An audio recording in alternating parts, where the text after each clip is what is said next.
Oke, baik, kita lanjutkan untuk kelas Porozoa ya. Toxoplasma gondii. Ini adalah spesies penyebab dari penyakit toxoplasmosis. Distribusi geografiknya ditemukan kosmopolit pada hewan dengan manusia, terutama di daerah iklim yang panas dan lembab.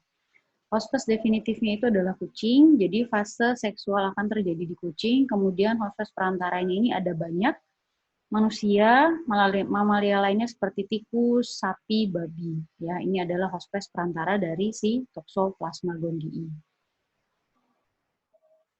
Morfologi dari stadium dari Toxoplasma gondii. Yang pertama adalah ookista, bentuknya lonjong, ukurannya 10-13 mikron. Ada yang immature, ada yang mature. Immature itu dia nggak bersporula.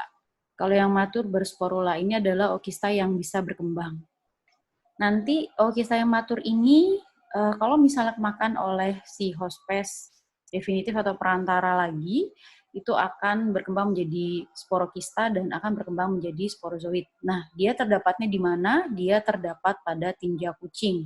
Dia nggak terdapat, dia tidak bisa dihasilkan oleh hospes perantara, jadi hanya hospes definitif yaitu si kucing, di mana dia akan mengeluarkan ookista melalui fesesnya. Nah, kemudian yang kedua, kalau yang kemarin cuman bicara kista, kemudian bicara tropozoid, di sini ada namanya takizoid ya. Takizoid ini sama sih sebenarnya bentuk dari tropozoid, tapi khusus untuk Toxoplasma gondii. Jadi ini adalah fase tropozoid yang bisa membelah cepat. Nah, ini kalau misalnya si Toxoplasma gondii dalam bentuk ookista itu termakan oleh hospes jaringan, dia akan membentuk kista jaringan. Tapi di hospes definitif pun dia akan membentuk kista jaringan, ya. Ini adalah morfologinya, ukurannya, kemudian punya membransa, nukleus, kemudian ada berbagai organel di sini. Nah, sekarang ini adalah kista jaringan. Jadi kista yang si takizoid tadi, kemudian dia akan membentuk kista jaringan.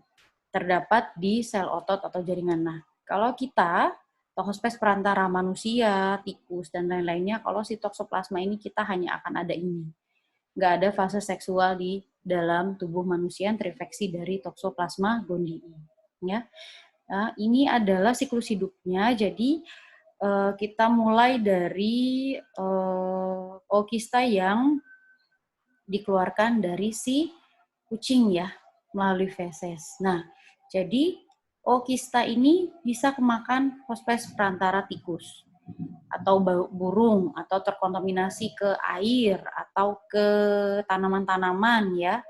Bisa juga dimakan sama mamalia babi, bisa sapi ya. Kemudian bisa juga mengkontaminasi, kalau ke manusianya itu sendiri, ookista ini bisa kalau misalnya manusia yang miara kucing, kemudian ternyata kebersihan atau sanitasi dari pemeliharaan kucingnya itu nggak bagus, dia bisa tertular ookista. Ya, kita di sini dulu. Jadi setelah termakan oleh si hospes perantara, di sini adalah tikus dan burung, ya. Kemudian muter lagi si kucing. Jadi si ookista di dalam tikus dengan burung ini akan membentuk yang namanya takizoid, kemudian pada akhirnya ke kista jaringan. Ya, setelah itu kemakan lagi oleh kucing, kemudian siklus akan kembali berulang. Nah, gimana kista yang kemakan si babi dengan biri-biri atau sapi ya?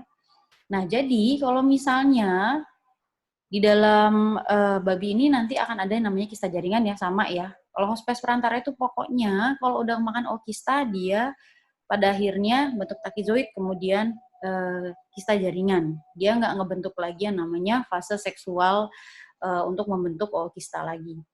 Nah, jadi dia kemakan apabila manusia ini memakan daging yang kurang matang dari si babi dengan sapi ini akan tertular yang namanya Toxoplasma gondii. Nah, gimana kalau misalnya yang termakan langsung ookista? Sama aja sebenarnya. Jadi ini bilangnya wanita hamil ya. Sebenarnya sama sih manusia, baik perempuan maupun laki-laki. Kalau misalnya dia melihara kucing, kemudian sanitasinya itu nggak bersih, kemudian kistanya akan jadi misalnya seperti habis bersihin feses kucing, itu nggak cuci tangan, kemudian langsung makan aja, itu bisa tertular kista, kemudian bisa terbentuk yang namanya kista jaringan. Nah, kalau judulnya ini wanita ini hamil, dia bisa mentransmisikan Toxoplasma gondii melalui transplasental, ya, melalui kehamilan ke bayinya. Nah, klinisnya banyak sekali Toxoplasma gondii itu manusianya itu nggak ada gejala.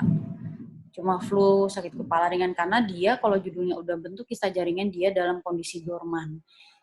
Kalau misalnya imunitas sedang tidak baik, baru nanti dia akan muncul gejala-gejala ini, ya. Nah, kalau manusia dengan gangguan kekebalan tubuh, misalnya kayak diabetes, HIV, ya, nah itu baru bisa nanti ke gejala berat, ensefalitis, retinochondroiritis, pneumonia, miokarditis, hepatitis, ya. Nah, kalau misalnya ibu hamil, ini disebut dengan toxoplasmosis congenital, ya. Jadi, tergantung trimester 1, 2, 3, 17%, 24, 62. Ya, tapi di sini walaupun trimester 1 ini kejadian toxoplasmosis ini sangat lebih rendah dibandingkan ke trimester yang lain, 17%, tapi dia gejala klinis yang dihasilkan itu lebih parah. Kalau untuk yang trimester pertama atau kehamilan yang masih muda nih. Maka gejala ditemukan semakin berat, bisa keguguran, bisa prematur. Nah, kalau toxoplasmosis ini memang sangat bahaya kalau misalnya dia hamil, ya. Karena sebenarnya kalau misalnya manusia biasa itu malah seringnya nggak ada gejala. Di ibu hamil pun dia juga nggak ada gejala, tapi menurun ke bayinya. Jadi dia bisa kena gejala-gejala seperti berikut ini: hidrosefalus, kalsifikasi, gangguan psikomotor, hepatosplenomegali, ya, perbesaran pada limfa. Jadi ini sebenarnya sangat berbahaya kalau misalnya memang hamil terus kita kena toxoplasmosis. Nah, ternyata 98% itu kasusnya malah dari ibu-ibu hamil, ya. Jadi ibu hamil yang masih miara kucing nih. Jadi handling, pokoknya sanitasi dalam memelihara kucing itu dia nggak bagus. Kemudian ada okista, nah dia langsung makan nih, dia bisa ketular ke bayinya. Si toxoplasmosis ini nanti bisa menular ke bayinya. Nah, ini ternyata 98% yang toxoplasmosis paling banyak itu malah justru dari toxoplasmosis congenital. Diagnosisnya menemukan isolasi parasit atau dinokulasi pada mencit di biakan jaringan, ya. Kemudian menggunakan PCR ditemukannya DNA toksok, deteksi IgG, IgM pada kehamilan kurang dari 8 minggu. Ini biasanya deteksi yang banyak dilakukan di laboratorium kalau kita mau tes torch, ya.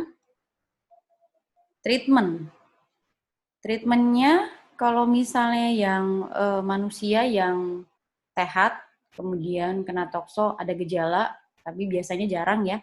Itu ada sulfonamid, pirimetamin, asam folinat, spiramisin. Kalau ini ibu hamil, spiramisin untuk pencegahan. Kalau misalnya ternyata dia cek positif tokso, dia menggunakan pirimetamin, sulfonamid, asam folinat. Setelah kehamilan berumur 12-18 minggu. Nah, ini untuk pengobatan si bayi kalau ternyata dia positif toxoplasmosis. Nah, bagaimana cara mengontrolnya? Yang pertama, kalau misalnya hamil, kalau bisa jangan piara kucing. Kalau memang ada piaraan kucing, kalau lagi hamil, ya monggo aja dipiara dulu sama yang lain, ya. Untuk sementara aja, nanti kalau misalnya sudah nggak hamil lagi, nggak apa-apa. Tapi kalau misalnya memang bisa menjamin, bisa menjaga kebersihan ketika miara kucing sih sebenarnya nggak masalah. Tapi agak susah, ya, karena saya juga dulu miara kucing, kucing itu, apalagi kalau misalnya kucingnya masih baru, ya, kalau misalnya kita udah miara kucing pasti akan keliaran di seluruh rumah kita gitu. Kemudian dia akan tiduran di kasur, di sofa gitu, dan kita nggak tahu dia kena tokso atau enggak karena vaksin untuk tokso kucing itu nggak ada. Vaksin untuk tokso kucing itu belum ada, dan kucing pun juga nggak ada gejala kalau misalnya kena tokso. Jadi kita nggak bakal tahu dia ada tokso atau enggak di dalam tubuhnya. Apalagi yang kucingnya misalnya dia ada waktu-waktu di dalam rumah, kemudian dia ada waktu di luar rumah. Nah, itu kita nggak tahu di luar itu dia makan apa aja, ya. Nah, kalau misalnya kita sudah piara kucing, lebih baik kalau misalnya mau hamil, berencana hamil itu uji TORS dulu. Uji TORS itu toksoplasmosis, kemudian R-nya itu adalah rubella, kemudian ini cytomegalovirus, kemudian ini adalah herpes. Nah, O-nya ini adalah other infection, ya. Jadi nanti ini uji keseluruhan dari si toksoplasmosis. Kalau misalnya di lab ini sudah semuanya diuji. Manusia dengan gangguan kekebalan, seperti saya bilang tadi, seperti diabetes, kemudian ada HIV, jadi mencegah terinfeksi kista jaringan. Makan daging yang sudah dimasak matang, ya. Jadi kalau makan steak atau makan sate itu benar-benar harus sudah matang. Cuci tangan, alat dapur dengan sabun setelah kontak dengan daging mentah. Terus mencegah terinfeksi kista, nggak makan lalap mentah. Ya makanya sering banget lagi hamil nggak mau makan lalap mentah, ya ini salah satunya supaya dia nggak termakan kista dari si toksoplasmosis atau kista-kista dari cacing, itu juga bisa, ya. Cuci tangan dengan sabun sebelum makan, mencegah makanan dihindari lalat, kucing diberi makanan-makanan hingga kenyang, ya. Jadi dia nggak cari makanan di luar. Makanan kucingnya itu harus yang khusus. Nah, bagaimana cara infeksinya ke manusia? Bisa kontak dengan feses kucing yang ada okista. Bisa makan daging yang undercooked atau yang belum matang, ternyata dia ada kista jaringannya.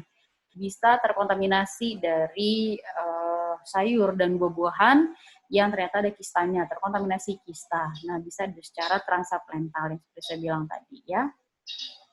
Jadi kalau kita kena toksoplasmosis, sekali kena itu bisa terinfeksi seumur hidup, karena dia kalau misalnya inactive form gitu, di dalam kista dalam jaringan itu kita nggak aktif, benar-benar nggak kelihatan sama sekali kalau kita kena tokso, ya.